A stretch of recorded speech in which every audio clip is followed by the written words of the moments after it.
throughout the civilized world the teachings of Marx evoke the utmost hostility and hatred of all bourgeois science, both official and liberal, which regards Marxism as a kind of pernicious sect.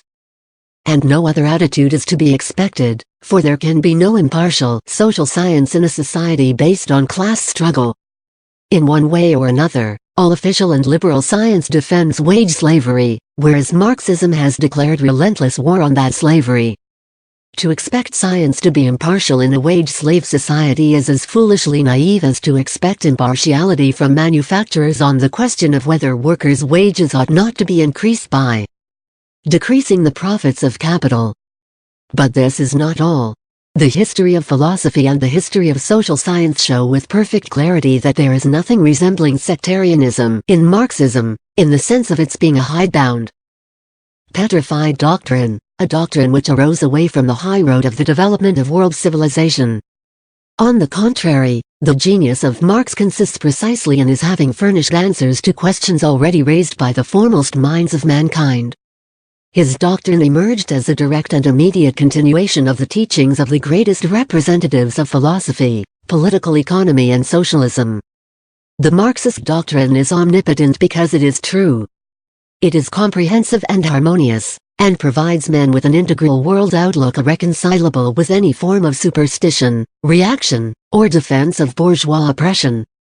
It is a legitimate successor to the best that man produced in the 19th century, as represented by German philosophy, English political economy and French socialism. It is these three sources of Marxism, which are also its component parts, that we shall outline in brief. The philosophy of Marxism is materialism. Throughout the modern history of Europe, and especially at the end of the 18th century in France, where a resolute struggle was conducted against every kind of medieval rubbish, against serfdom in institutions and ideas, materialism has proved to be the only philosophy that is consistent, true to all the teachings of natural science, and hostile to superstition, Kant and so forth. The enemies of democracy have, therefore, always exerted all their efforts to refute, undermine and defame materialism, and have advocated various forms of philosophical idealism, which always, in one way or another, amounts to the defense or support of religion. Marx and Engels defended philosophical materialism in the most determined manner and repeatedly explained how profoundly erroneous is every deviation from this basis. Their views are most clearly and fully expounded in the works of Engels, Ludwig Feuerbach and N.T. Doring, which, like the Communist Manifesto, are handbooks for every class-conscious worker. But Marx did not stop at 18th-century materialism. He developed philosophy to a higher level. He enriched it with the achievements of German classical philosophy, especially of Hegel's system, which in its turn had led to the materialism of Feuerbach. The main achievement was dialectics, that is, the doctrine of development in its fullest, deepest and most comprehensive form, the doctrine of the relativity of the human knowledge that provides us with a reflection of eternally developing matter. The latest discoveries of natural science, radium, electrons, the transmutation of elements, have been a remarkable confirmation of Marx's dialectical materialism despite the teachings of the bourgeois philosophers with their new reversions to old and decadent idealism. Marx deepened and developed philosophical materialism to the full, and extended the cognition of nature to include the cognition of human society. His historical materialism was a great achievement in scientific thinking. The chaos and arbitrariness that had previously reigned in views on history and politics were replaced by a strikingly integral and harmonious scientific theory, which shows how, in consequence of the growth of productive forces, out of one system of social life another and higher system develops, how capitalism, for instance, grows out of feudalism. Just as man's knowledge reflects nature, that is, developing matter, which exists independently of him, so man's social knowledge, that is, his various views and doctrines, philosophical, religious, political and so forth, reflects the economic system of society. Political institutions are a superstructure on the economic foundation. We see, for example, that the various political forms of the modern European states serve to strengthen the domination of the bourgeoisie over the proletariat. Marx's philosophy is a consummate philosophical materialism which has provided mankind, and especially the working class, with powerful instruments of knowledge. Having recognized that the economic system is the foundation on which the political superstructure is erected, Marx devoted his greatest attention to the study of this economic system. Marx's principal work, Capital, is devoted to a study of the economic system of modern, that is, capitalist, society. Classical political economy, before Marx, evolved in England, the most developed of the capitalist countries. Adam Smith and David Ricardo, by their investigations of the economic system, laid the foundations of the labor theory of value. Marx continued their work. He provided a proof of the theory and developed it consistently.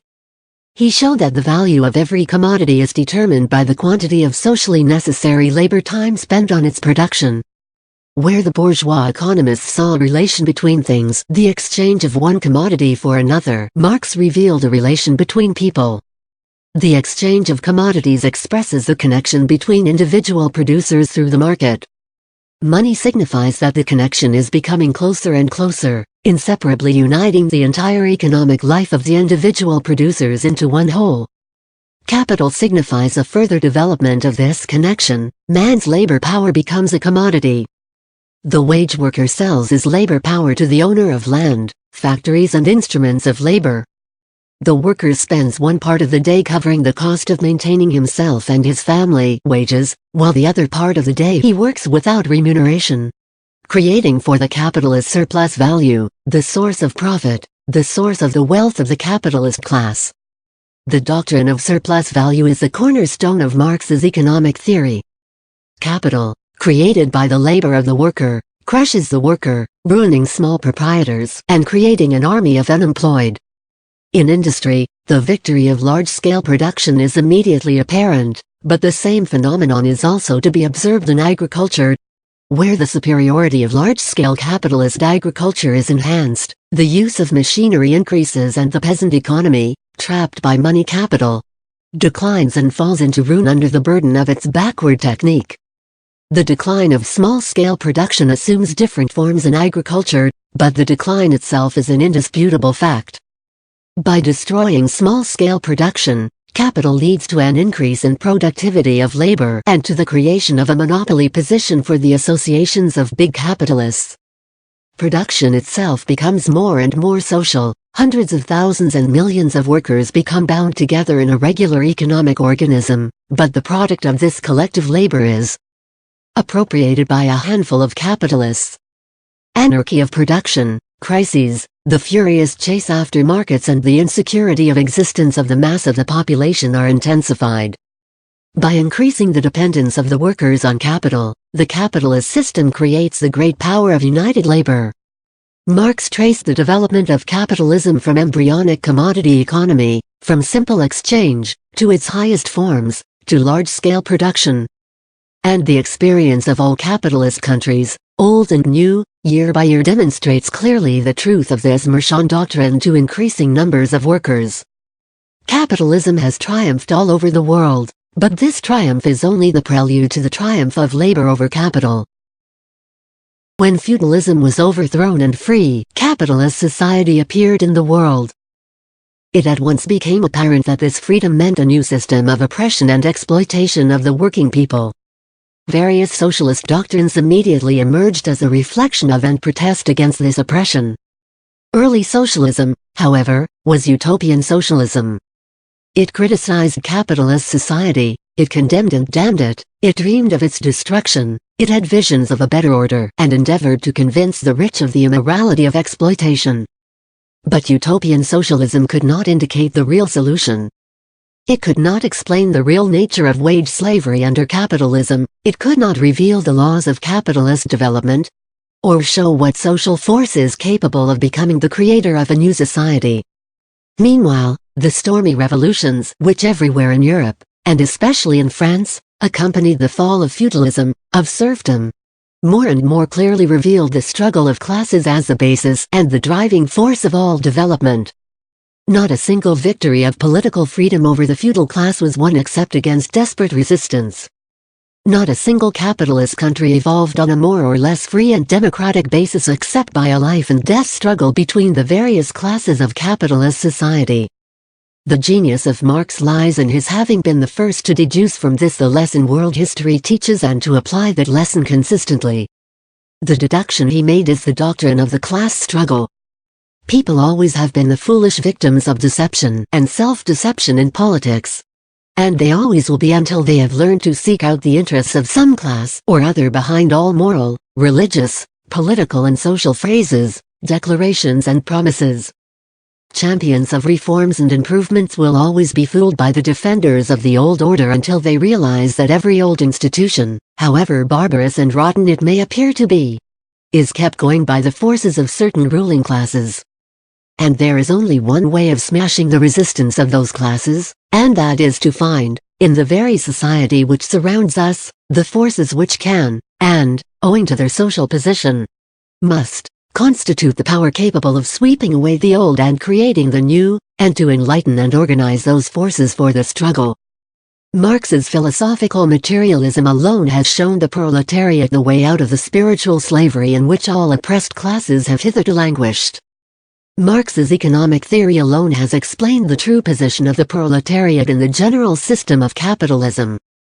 Independent organizations of the proletariat are multiplying all over the world, from America to Japan and from Sweden to South Africa.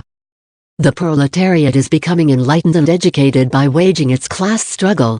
It is ridding itself of the prejudices of bourgeois society. It is rallying its ranks ever more closely and is learning to gauge the measure of its successes. It is steeling its forces and is growing irresistibly.